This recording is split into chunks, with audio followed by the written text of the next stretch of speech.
Welcome, guys, to How the Frack We Got Here, a show that takes the news and events of the week and try to make sense out of it all.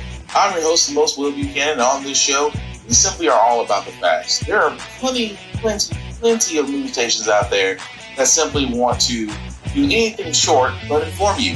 Here at How the Frack We Got Here, that's all we believe in. We go up to the left, we go up to the right, we go up to the middle of independence. We go after all sides because there's more than one side of a story to everything.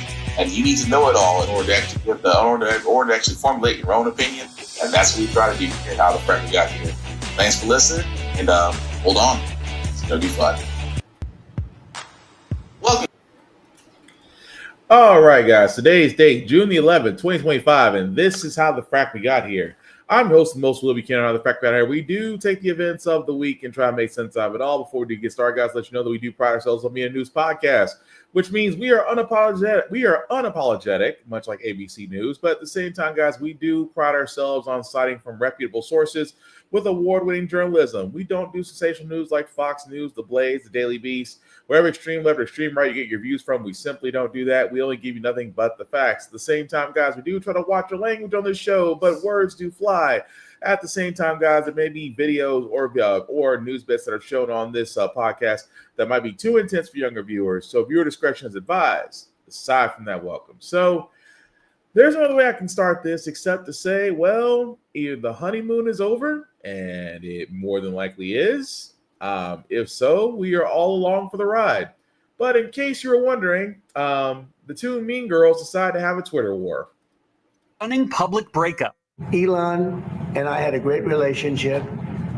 I don't know if we're well anymore. I was surprised. Just days after that lavish Oval Office send-off. He's done a fantastic job. So I expect to remain a friend and an advisor. President Trump and his once top ally, Elon Musk, now in a nasty public feud. I'm very disappointed in Elon. I've helped Elon a lot. All starting this morning when the president was asked about the former Doge leader's criticism of his so-called Big Beautiful Bill, which extends the Trump 2017 tax cuts and eliminates taxes on tips and overtime. Musk slamming it, saying it spends too much.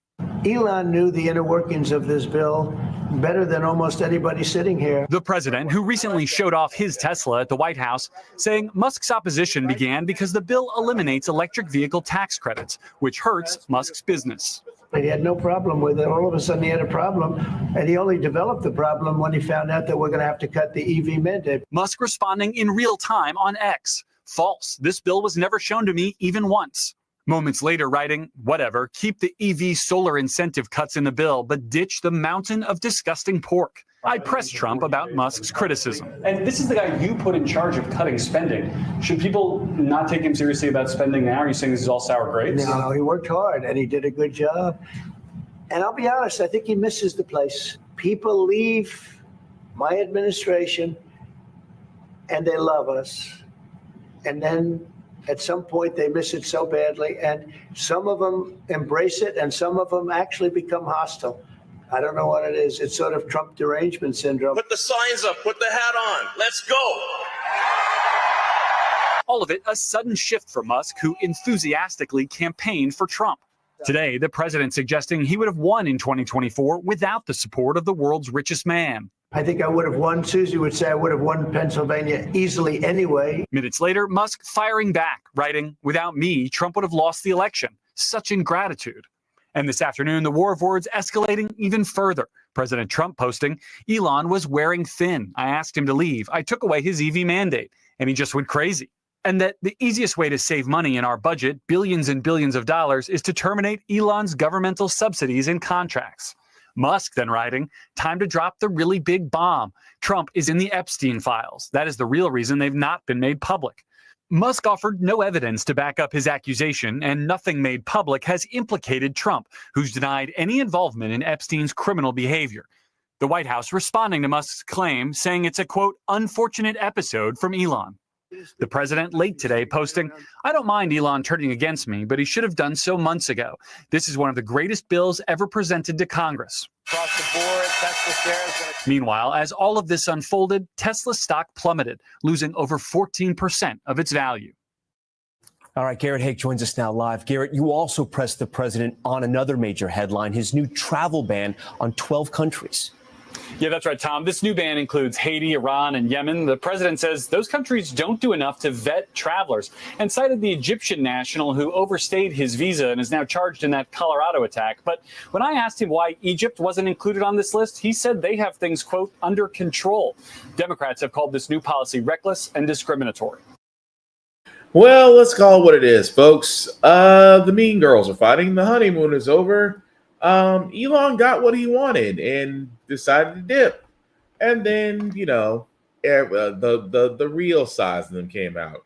Not that I have a dog in this fight. We knew this was this was bound to happen anyway, that Elon was on his way out because Tesla is basically a dumpster fire now. He's trying to save what he can of his Starlink and SpaceX businesses, even though he's still considered, for some odd reason, the richest man in the world. At the same time, Trump, tries, I should say Taco. We got to keep on. Taco is just the name they stick with this man. But they have it out. I took away his ED mandate. He didn't like that. So, he decided to go sour grapes, leave my administration, which seems to be an era of delusion of Trump withdrawal, if you will. It's amazing how much Taco is full of himself. But I love the fact that the last thing that Musk tried to do or try to say was, oh, by the way, Trump's in the Epstein files and water is wet. Anybody that's been paying attention in the last 5 years have seen pictures with Taco and Epstein. He's been on chartered planes. It has already been reported he was on chartered planes with Epstein. So why should we be surprised that Elon, you're not really saying anything that we already don't know. Matter of fact, it goes all back to the Epstein files, which again, that's a whole other rabbit hole of, I assume there are more people on there, and yet somehow it's being kept under wraps. But again, that's tinfoil hat territory. We're staying away from that. We're sticking with the facts. Elon and Taco had a falling out. Makes me wonder if Taco's going to keep that red Tesla that he decided to use the White House lawn as a used car salesman lot to do it. At the same time, the bill is terrible. We've already sat there and said on this podcast how terrible this bill is. We have sat there and said how dangerous this was. Economists have sat there and said this will immediately put us into almost a second Great Depression. At the same time, we are seeing businesses who are hurt by these tariffs that are also a part of this bill either close shop or unfortunately either close shop and have to let go of people because the tariffs are just simply not enough to basically try to keep a profit and overhead and people employed under. So again, Elon hasn't said anything in the tweets, and everybody's like, "Oh, but he's saying that he's with Epstein." That's what you took from that. You didn't take away from the fact that Elon was considered a special government employee that was not elected by constituents, given access to things he shouldn't have, awarded his company's contracts that he really should not have got because of conflict of interest, cut jobs, ruin people's livelihoods, wrecked families upside down, and now he wants to sit there and play truth hunter. I will give him one thing though. One thing and one thing alone. If it was not for him, if it was not for douchebag Joe Rogan, I firmly believe Taco would not be president. If there's one thing Musk can stand on that he might have a point in, if it was not for him, if it was not for that Joe Rogan podcast, I firmly believe Taco would not be president. If it wasn't for that, I think Taco would be sitting in a jail cell right now. So I will give you credit for that, for tapping into the hatred of young white napkins in this country and basically making sure that other people, I got to give it to them, it wasn't just napkins that voted for Taco. Other countries did too, which we did cover, but I'll give Elon credit at least for that. But what's so crazy about this is he has the nerve to not only argue when the honeymoon is over, he decided now he has a new target. He decided now he has a new target, California. Because you know why? Because ICE agents, the new Gestapo, are going after everybody because their boss, Stephen Miller, the racist SOB that he is, has declared that they should be arresting everybody. They should be arresting illegal immigrants everywhere. Schools, Home Depots, anywhere. Even the actual immigration courts, where folks have legally won the right to stay, and you have these masked ICE agents taking them and deporting them without due process. So, what does California have to do with all this? Well, ICE decided to descend upon California, and specifically Los Angeles had a bone to pick with that. Hence why we are now pretty much where at the line of Billy Joel's Where We Didn't Start the Fire, Taco did. Then Donald Trump sending more troops into Los Angeles as anti-ICE protests now continue. He is mobilizing 700 active duty Marines to join the National Guardsmen who are already there in LA against the governor's wishes. Just moments ago at the White House, President Donald Trump doubled down on deploying the military to an American city, claiming that Los Angeles was under siege.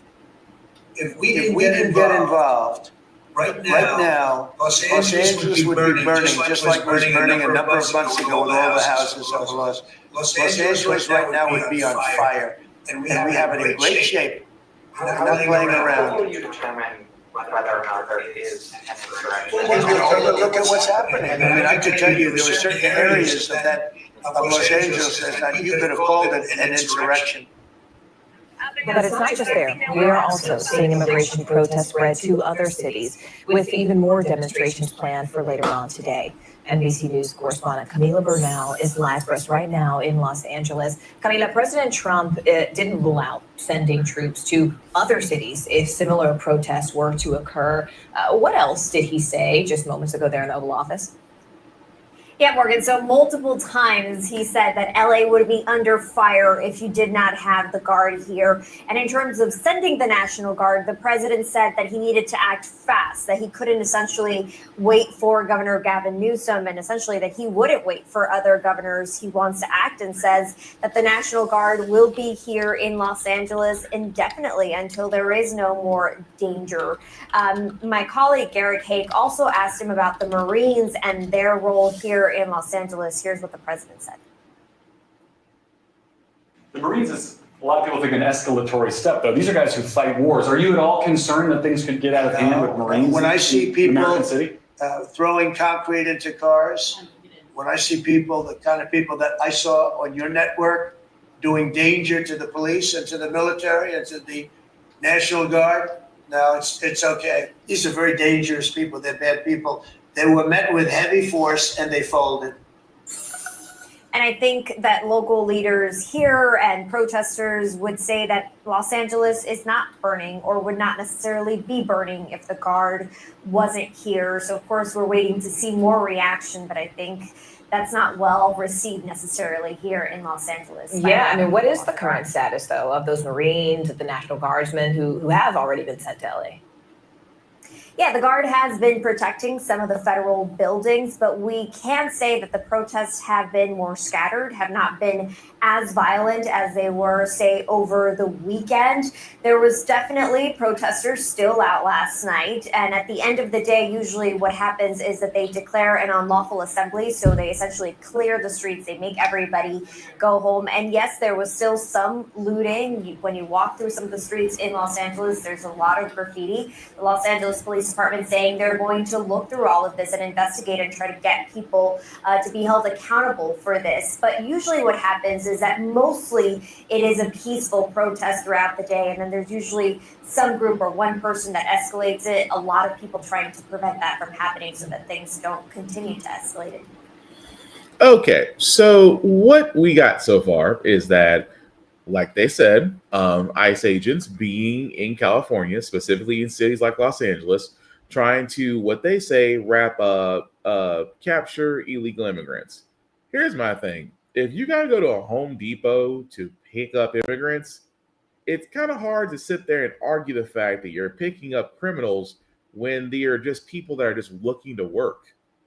You're picking up kids from school. You're picking up kids from school, which is also a scary freaking thought. You're basically, violating everything in the Constitution because Stephen Miller decided that he did not like the fact that the numbers did not suggest that enough illegal immigrants are being picked up. That's all it is. So Los Angeles sat there and said, we're not going to freaking take it. So, of course, they protested and bonded together. And yes, what happened is that Gestapo, or I should say Kristen Noem, or I should say Ice Barbie, went back and said, well, the problem is with this is that, they're fighting us. We need more assistance. Hence why Taco said, well, I'm staying out the National Guard. Because a lot of people are probably wondering, and if you're listening to me, you're probably wondering, well, why can't he send the army? Well, there's a certain act that prevents that, the Policy Comantas Act. And I apologize if I completely destroyed the pronunciation of this act. The reason behind this act is it prevents the president from deploying the army or military onto a U.S. city, unless it's certain circumstances. Now, the only two reasons that the military can be deployed in an American city is that either there is a massive insurrection or rebellion. That's it. That is the only times. Unless, and it also has to be authorized by Congress. But usually unless there is a rebellion or a usurping or an insurrection, which the details of those said conditions has to be very freaking clear. And Congress, again, has to approve military action. The president himself, meaning Taco, cannot just simply wave a wand and send military personnel to said city. Even though they did mention the article just now, they're trying to attempt to send 700 Marines. So they're trying to skirt this act, but we shouldn't be surprised. Taco trying to take the Constitution and just, he's taking the Constitution, he's writing it in crown and making it what he wants to do because he wants to be a king. He wants to be a dictator. And he wants to, again, still under this delusion that we are still massively infected with the worst of the worst. And here's the thing I will say. California might actually be the start of all this. A city, not only a city, but a state that honestly has had enough. Although Taco has threatened to pull its subsidies, I don't think you want to basically, and again, this is where I say Taco threatening to take away certain things, especially with certain states whose revenue outputs almost other states. Keep in mind, California, I believe, is either the second or third largest economy in the world. Think about that. California, a state out of the 50 states, by itself is a micro universe of financial wealth. At the same time, they contribute nearly $80 billion to the federal government. Here's the thing. It's not the fact, and I'm pretty sure this has been said before on many other podcasts, California could honestly be okay on its own. It's the rest of the U.S., it's the U.S. government that may have a problem missing that $80+ billion in revenue. And it's not just them. DC, Washington State, all of them contribute major amounts to the federal government's budget. And again, these three states I just actually described could actually be okay on their own. That screams volumes. But outside of threatening military, I keep on saying invasion, but that's what it is. It's an invasion. Because Taco wants to invade California. He also has called for the arrest of California Governor Gavin Newsom, in which I love the fact that he sat there and said what we're all thinking.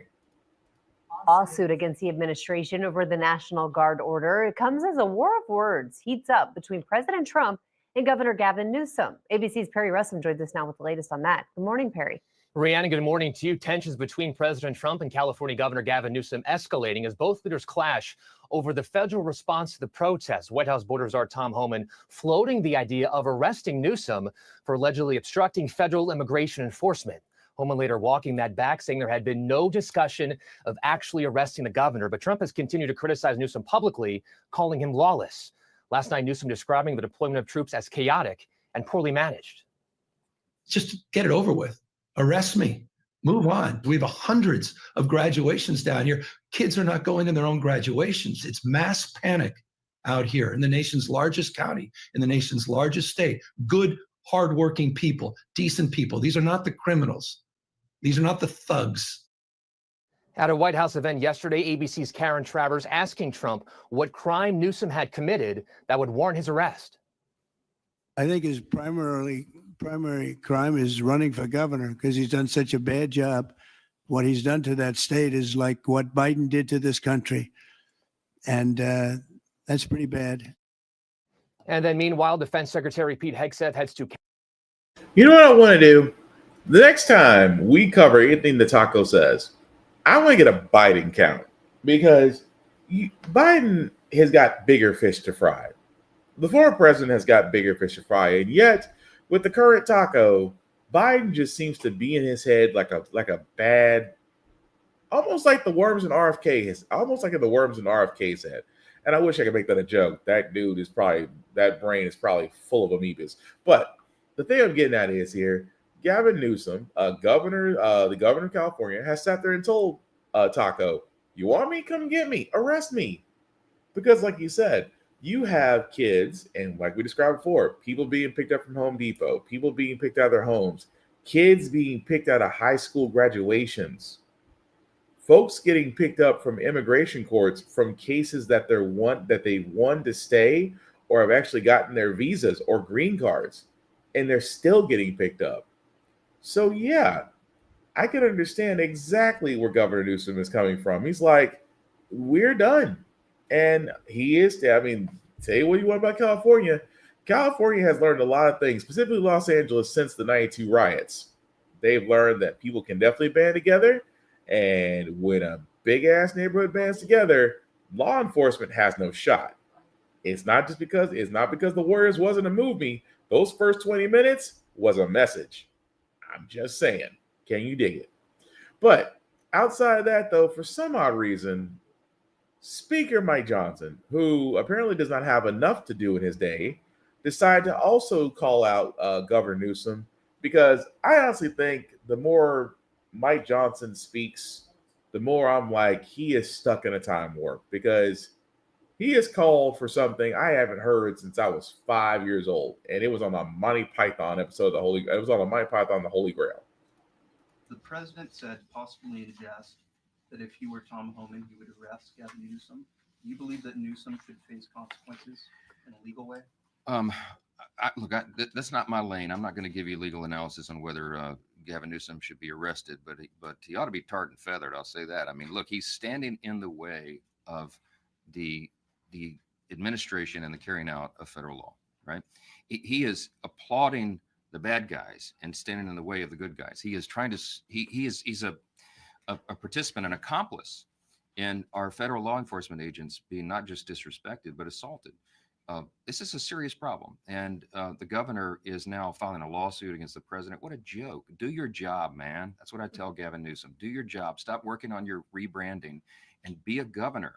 Stand up for the rule of law. He's not doing that. So I don't know what the ultimate measure will be there, but I know that in the interim time, the president of the United States is showing real leadership, and we're not going to allow LA to burn. We've seen this movie before, right? This thing gets out of hand real quickly, especially in a big city like that.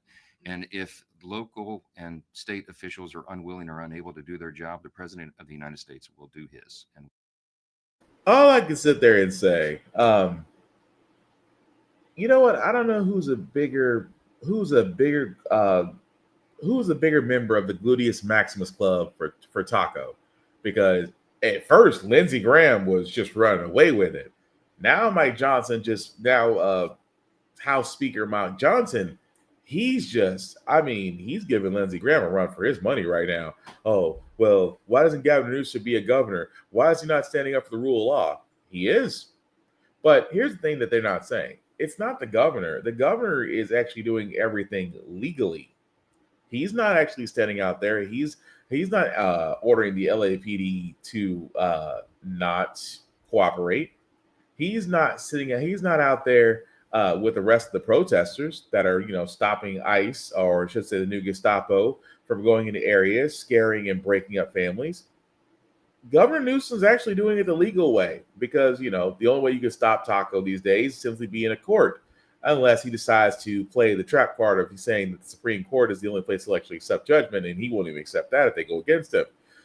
But The thing that gets me is that Mike Johnson says that he should be tarred and feathered. I haven't heard tarred and feathered since Monty Python and the Quest for the Holy Grail. This guy is so out of touch, and I shouldn't be surprised by that because he's basically an outdated. He's how can I put this so nicely? He's exactly what most Republicans see themselves as. Old-fashioned, but really just stuck in a time where, white privilege was considered normal, and oppression of other races because they were different than the white people was also normal. And that's a scary thought for a guy who was trying to push through a bill, which he did. He got a bill pushed through his House of Representatives that is currently now sitting with the Senate and could also put us in the Second Great Depression if it's passed.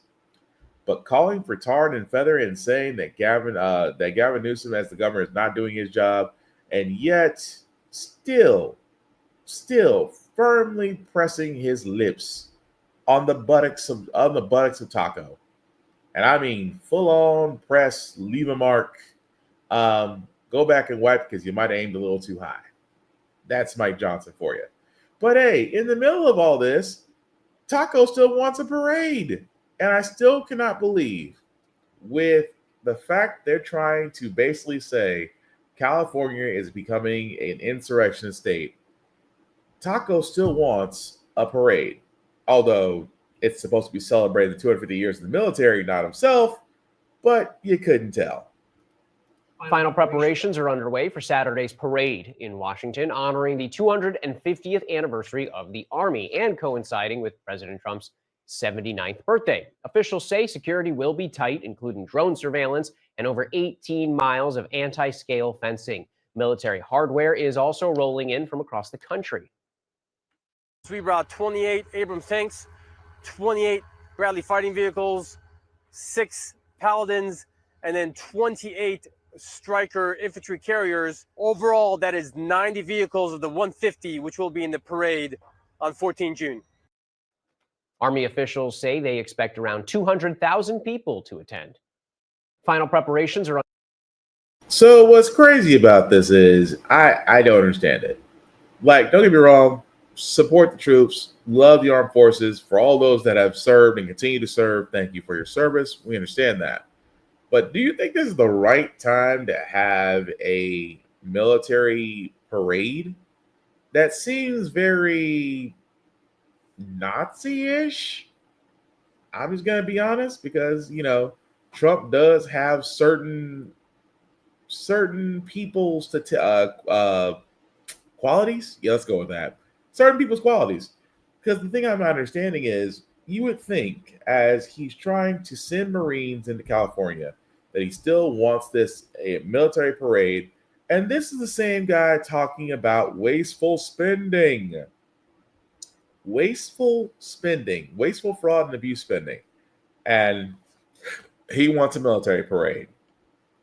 Figure that one out. But moving right along, though, I do have to get to his other people within his administration. Guy who should never be allowed anywhere near anything as far as a health policy or code or anything of that nature. RFK, his Secretary of Health, has honestly put us back if this does go through. This man has done something that no other health secretary has ever done with the CDC. Let's turn to another major headline out of the White House this morning. Health and Human Services Secretary Robert F. Kennedy Jr. making a dramatic and stunning move. It will reshape how vaccines are recommended in this country. Garrett, good morning. What can you tell us? Yes, Savannah, in this case, all 17 members of the CDC's Independent Vaccine Advisory Committee are being removed by Kennedy, who accused the committee of being, quote, plagued with conflicts of interest and little more than a rubber stamp for any vaccine. This committee consists of public health experts who make recommendations on who should get what vaccines. The decision by Kennedy has spurred enormous backlash among public health officials who see this as, frankly, a disaster and who say that the committee has been a trusted source for vaccine guidance for generations. States. Many worry that the anti-vaccine Kennedy could appoint similarly constituted allies to this board now. Kennedy has this long history of skepticism to opposition to some vaccines. And this is just his latest move to come under significant scrutiny. You may remember just last month, Kennedy said that COVID vaccines would no longer be recommended to healthy children and healthy pregnant women. That's something, ironically, this committee was set to discuss at a scheduled meeting for later this month. What happens now and what happens to that meeting, very much an open question. Actually, it's not an open question. We should be concerned. He removed qualified individuals who could actually establish vaccine policy, and he removed them all. Why? I'll tell you why. Because they disagreed with him, because they don't support him. Keep in mind, RFK is an anti-vaxxer. He also sounds like a person that's like, he just needs one good cough to clear out his throat, or just a good Ricola or hot toddy. But he's also the same guy that questions why infants get so many vaccine shots. He questions the COVID vaccine. He questions all these things. RFK is not a physician. He has no experience. He's never worked in any type of health informatics. He's never worked as far as a healthcare professional. He is a guy that puts on a tinfoil hat and basically spouts things, and some people follow it. This is also the guy that's basically had worms in his brain. This is also the guy that decided to take a whale home and study it. This is also a guy who supposedly and allegedly left a bear carcass in Central Park. And now, not too long ago, he was a guy that was just dipping in not so clean river water. And at the same time, even before that, was also the same guy that says, maybe y'all shouldn't take advice from me, while giving advice at the time where the measles outbreak was happening. And instead of actually supporting the vaccine, he tells parents, oh, well, just give them more heaps of vitamin A. To which physicians said, no, that's a terrible idea and dangerous. And so what do we lead to now? It leads us now to this man removing anybody that would basically voice their opinion against him, to where he would be able to move forward with his anti-vaccine policy. He would move forward with removing vaccines for infants. I can almost guarantee all that. Because again, he's the same guy that tried to put out his Make America Healthy Again report that was full of misquotes, misinformation, and citations that were led up to trash. And now he basically sat there and told people who were smarter than him, who were well qualified, who were more qualified than him, that their services are no longer required. But that's not the only problem with the CDC. So they carefully review data on vaccines. They debate the evidence, and then they vote on who should get the shots and when. Well, now they've been fired, all of them. All 17 sitting members of the independent committee that advises the CDC on vaccines, gone. And now some CDC staff are staging a walkout today in protest, alongside with other concerns. HHS Secretary RFK Jr. says that he carried out this clean sweep to reestablish public confidence in vaccine science, but even some Republicans are now concerned. GOP Senator Bill Cassidy, who's a physician, says the fear now is that the committee will be filled up with people who know nothing about vaccines except suspicion. Back in February, Cassidy explained his vote to confirm Kennedy in part by saying that it was because Kennedy said he wouldn't change the committee. Medical correspondent Dr. Darian Sutton. And all I can say is, you believed him? You believed him. You really did believe that RFK, a guy who literally screams the opposite of informed, was not going to change anything. He was following the Project 2025 playbook to a T. And it's amazing they trust there and say, well, we want to turn around and we want to reestablish faith with the public in vaccines. With who? People that have gotten vaccines are not complaining. At the same time, if you got a COVID vaccine, then yeah, you're not complaining. Why? Because you're alive. At the same time, if you've had a measles vaccine, you don't get the measles. You don't get smallpox. You don't get polio. You don't get any of these previous diseases that actually became outbreaks on their own.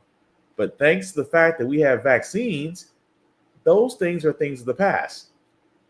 If we let RFK run the show, they'll be all making comebacks faster than Beyonce's next tour. I am just saying this is the reason why we all should be concerned. Because if RFK is going to be allowed to rewrite vaccines, then the anti-vaxxers, which I call every one of you, if you're an anti-vaxxer, you're an idiot. You are. I am completely unapologetic about that, because I will stress this very heavily. There's nothing wrong with vaccines. Vaccines have saved millions of lives. Do we need multiple vaccines? Yes. Have you seen the diseases we faced? At also the same time, do vaccines cause autism? They do not, no matter what anti-vaxxers say. There's plenty of studies out there that would support that otherwise.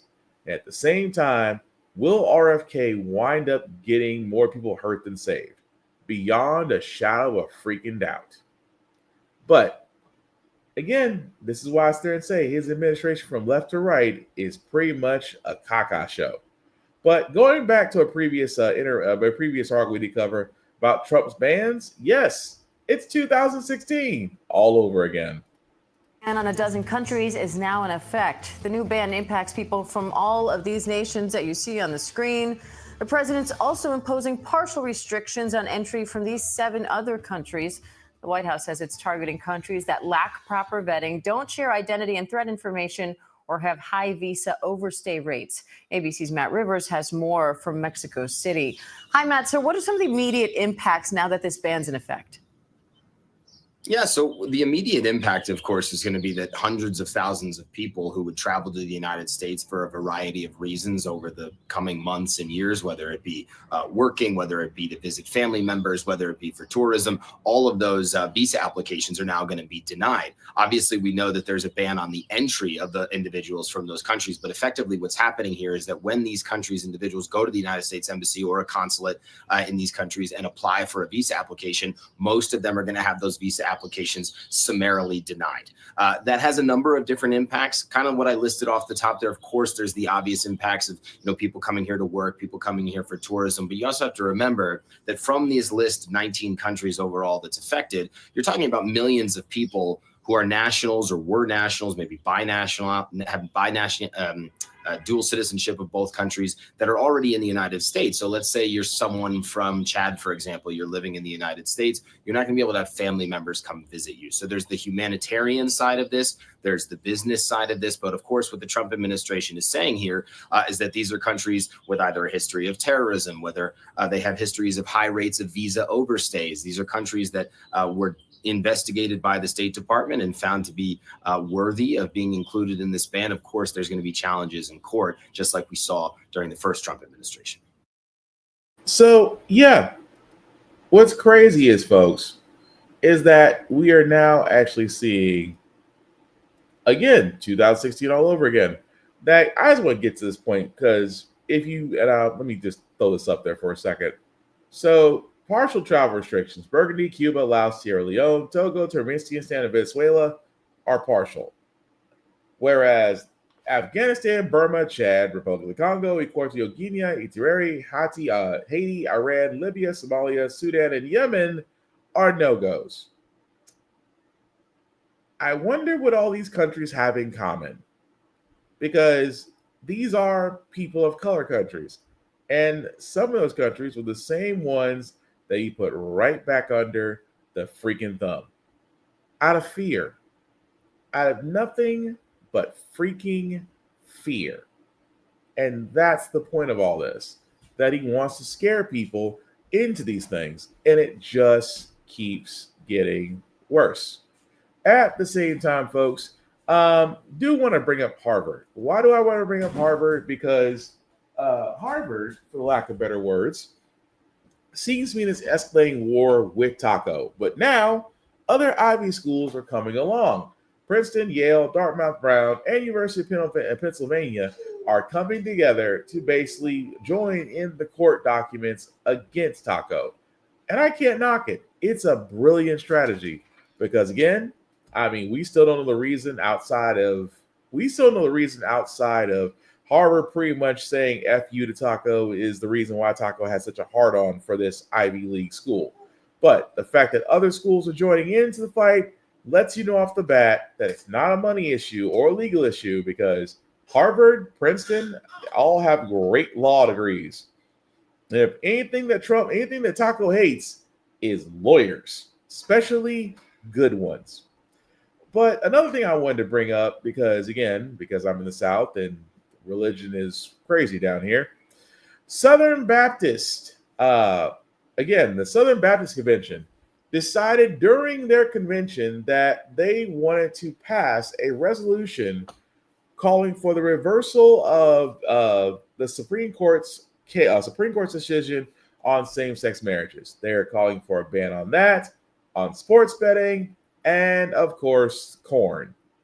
You can obviously see what I mean by corn, but go from there.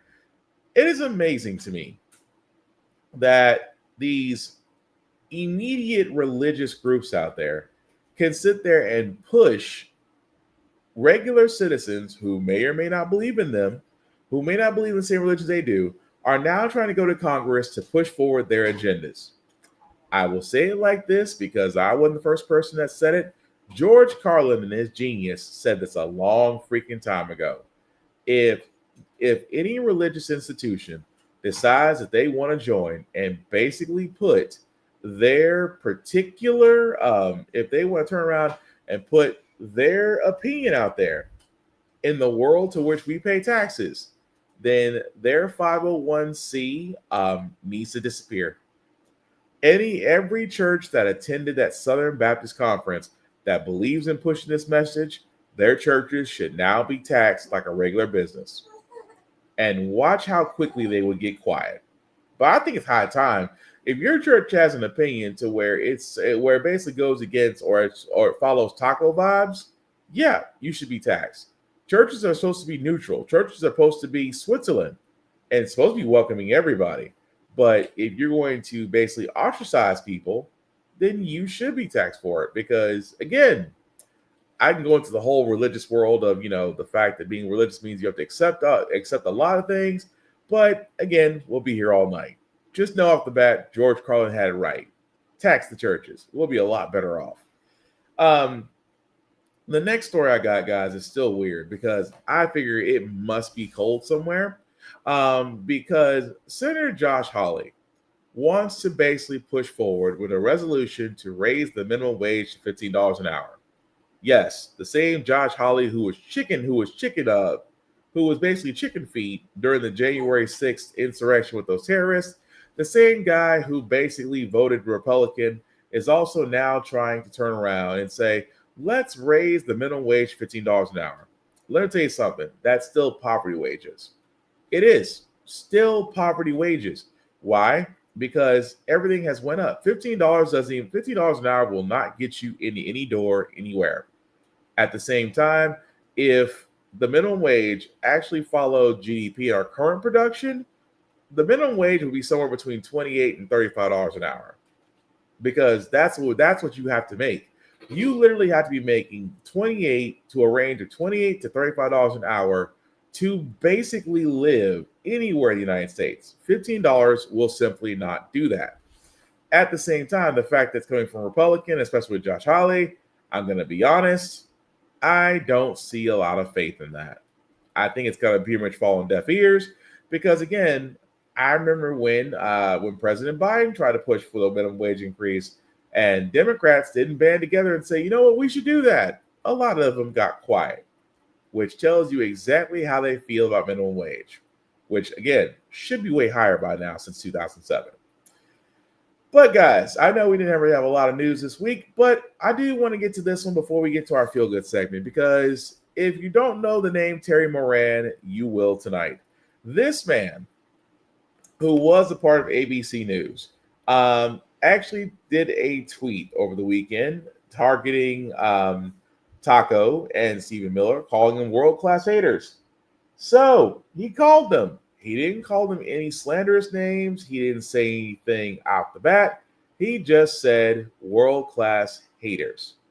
That being said, he did eventually delete the tweet. ABC News decided to suspend Terry Moran, and as of just a little over 24 hours ago, have decided to end their contract with the former senior news correspondent and wish him well in his future endeavors. Here's what I say about this, because I expect this really out of NBC and MSNBC, because again, George Reed being let go, so many of the shows being axed from people of color, whereas you have, and again, this was MSNBC and NBC. Why? And then, of course, Morning Joe, but Morning Joe kisses Trump's ass whenever he gets a chance to. But the thing I'm getting at is they tailor their network so they do not catch the ire of Taco. At the same time, guys, you also have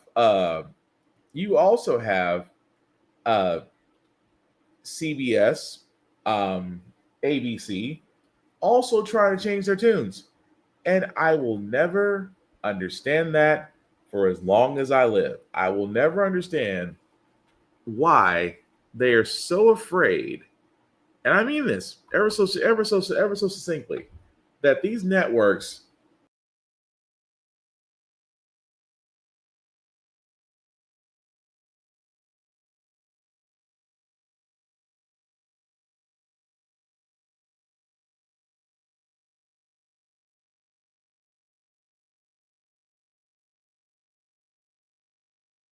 I could also understand it, but it's not liable. It's not slander because, yeah, there's some world-class haters. He didn't say anything that we already didn't say about the current president or worse. But because, and I said this before my Facebook post, I said this multiple times, that those owners of these networks grow a fracking backbone. As journalists, you are supposed to deliver the news, to inform, to influence, and encourage others to do the same. We do the same thing here on How the Frack We Got Here. We are unapologetic in our words. We stand on what we say.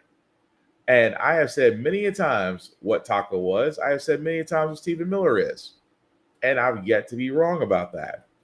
But it amazes me so that you have these networks, which again are consolidated and owned by a handful of people, are now trying to swing the weight around. We saw it at CNN. We saw it at ABC News. We see it at MSNBC.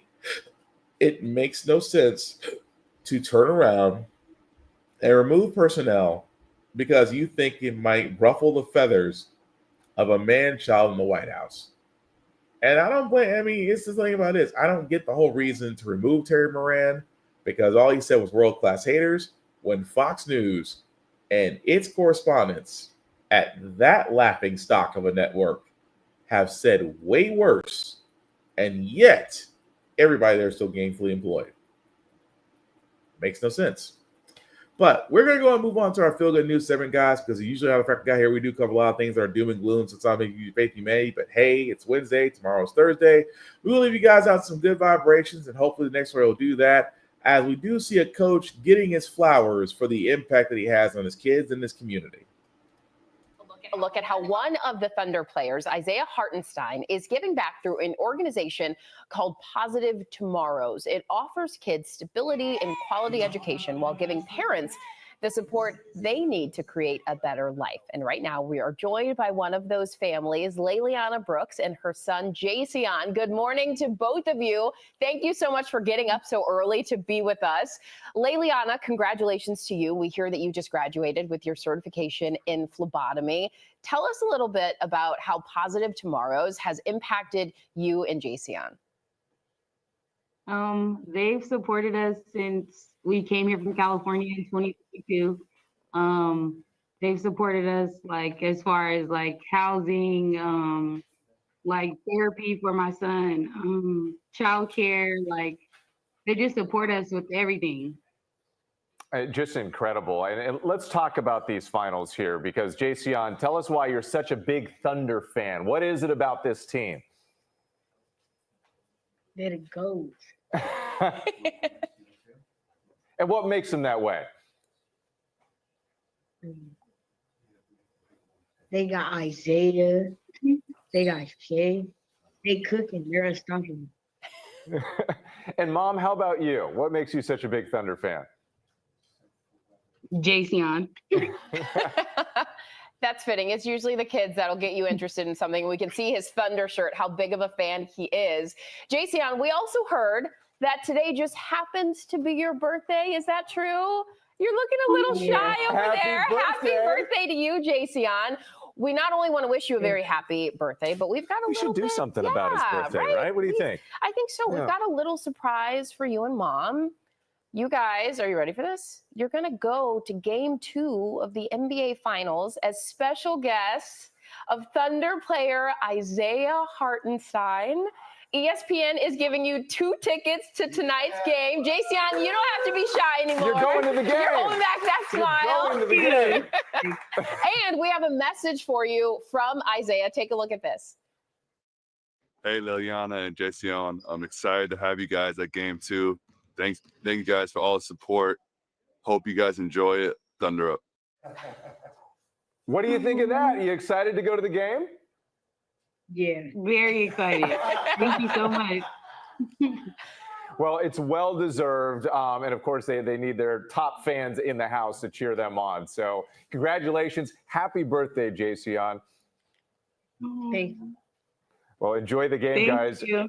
All right. And a reminder here, you can watch Game 2 of the Okay, so might have been a slight problem that again the story didn't get out there, but 1 second, we're gonna try that one more time because although that's great because the NBA Finals are going on and happy that they actually can see that, but that's not necessarily the story. The story that we're looking at should be let's try it again.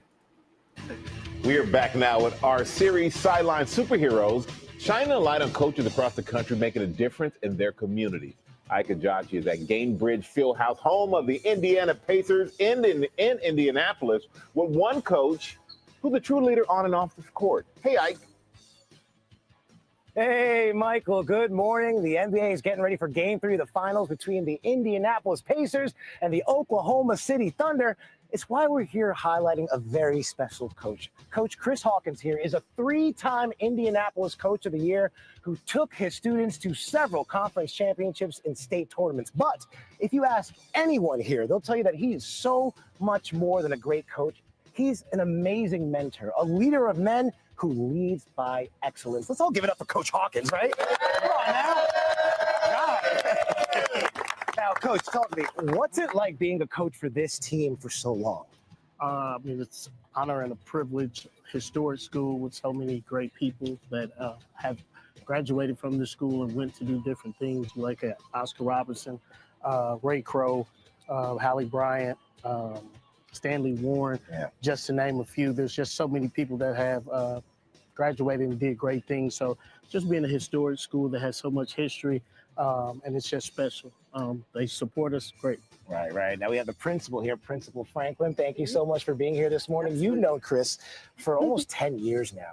So talk to me about the impact he has, not only as a coach, but also as the athletic director here. When I first hired Coach Hawkins, he told me he was going to bring state title. He was going to bring glory back to the high school. Okay. And he's done exactly that. And so again, very proud. I have a lot of great team members at Crispus Attucks, but Coach Hawkins is an invaluable member of our team. He brings a lot to the culture and climate of our school. He does a lot with our students, not just our student athletes, because he's also our athletic director, but not just our student athletes, but all students. And so you'll find him just being silly in the cafeteria. You'll find him planning pep rallies, just wanting to make sure our kids have a phenomenal high school experience. And so for that, we're incredibly grateful. Grateful. I know these students are grateful. So I got to ask you, you've been working with these students for almost a decade now. What have you learned from them? I think the biggest thing is just, patience, just being able to, figure out just how we can help them. I think resilience, when our backs are against the wall, just being able to trust in them. I think the biggest thing is just the belief that, we can do anything together. Right. So we're just tied to the hip, and I'm extremely grateful for them and our coaches and our staff. Now, I got to ask you, you're a Pacers fan, a lifelong Pacers fan. So what do you think about tonight, Game 3? I mean, Game 3, I think they can get it. Okay. They can get it. Well, how about this? We got a little surprise from you. Someone you may know on the Pacers got a little message for you. Take a look. Okay. Hi, Coach Hawkins. I hear you're not only an incredible basketball coach, but a huge Indiana Pacers fan. Since you've had such an impact at Crispus Attucks High School, I want to give you 2 tickets to the Thunder Pacers game. Congratulations. Thank you for all you do in the community. Did you hear that? Yes, sir. 2 tickets. That's